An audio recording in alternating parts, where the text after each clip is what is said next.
Ah yes, the Canonet QL-17, known by some as the poor man's Leica. The Canonet QL-17 is a 35mm film camera with a fixed 40mm f1.7 lens. Now many people like to call this the poor man's Leica, but it's more like a poor man's Canon P, which is more like a poor man's Leica.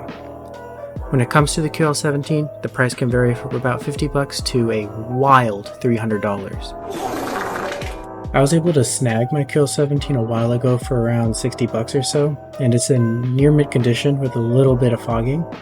One of the first things you'll notice is that the camera is a rangefinder, which means that it is immediately worth like $400 and is better than any SLR ever.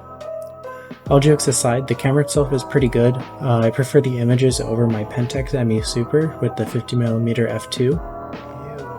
The only downsides, in my opinion, are the maximum shutter speed of 500, which limits the ISO that you can shoot at during the day, and the build quality. It's a little loose, and normally that wouldn't be a problem, but I like to take this camera hiking, and you can see how that might be a problem. The viewfinder itself is pretty bright, and the camera has shutter priority if that's what you like.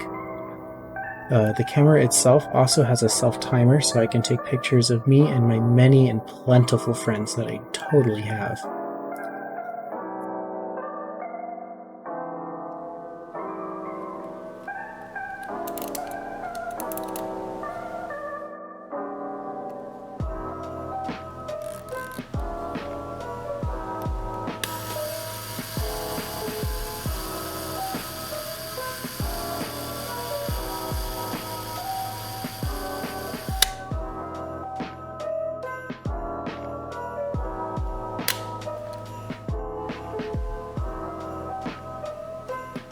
Another feature I'd like to talk about is the QL, or quick loading system.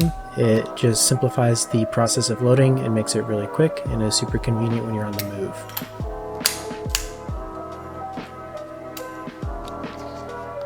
Here are some of the first photos from the first roll of film that I put through this camera.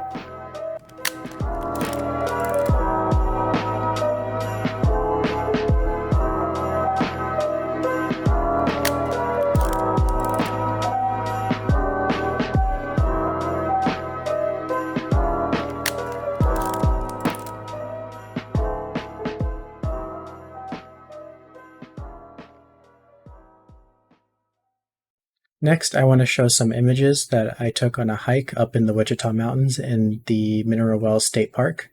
I took these photos on Kodak Gold 200.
I honestly really like this camera, especially at the price that I got it at.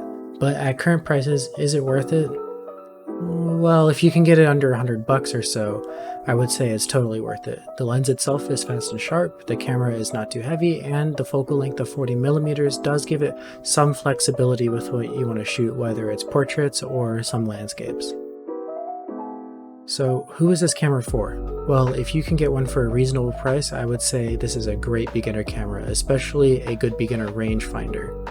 I would also say it's good for someone who wants the sharp film photos but doesn't want to invest in a bunch of lenses like me, especially being a college student. I don't want to get a camera that maybe it doesn't come with the lens that I want, or it doesn't come with the lens at all, and then now I have to go spend hundreds of dollars on those. Well, thank you for watching. This is my first video, and I honestly have no clue what I'm doing when it comes to recording my voice, recording B-roll, how to edit. I don't know what I'm doing. I would appreciate any feedback if you have any, and if you like my stuff, feel free to like or stalk me. Anyways, more shitty photos at some point, I hope.